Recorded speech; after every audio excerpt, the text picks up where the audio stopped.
Présente à Abidjan depuis le 19 septembre pour mener les discussions avec le gouvernement sur le programme élargi de facilitation de crédit, la délégation du FMI, au terme de sa mission, a été reçue ce mardi 3 octobre par le président de la République au palais présidentiel. Était présent à cette audience le Premier ministre, ministre de l'économie et du budget, Amadou Gon Coulibaly.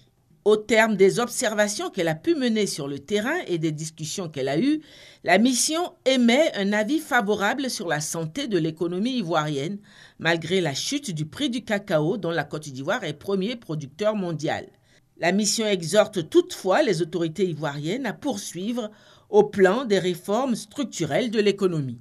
Malgré la chute des prix du cacao, de solides performances économiques sont poursuivies en 2017 et les perspectives pour 2018 et le moyen terme demeurent bonnes.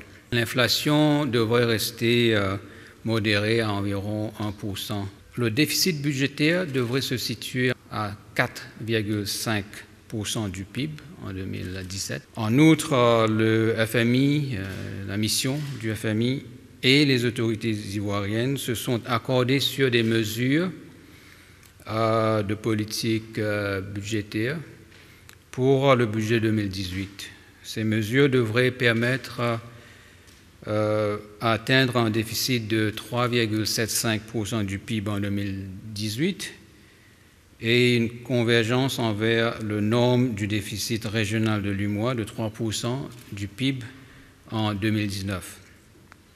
L'équipe et les autorités se sont accordées sur la nécessité de préserver la viabilité des finances publiques et de la dette, tout en créant l'espace nécessaire pour financer le programme d'investissement du Plan national de développement 2016-2020.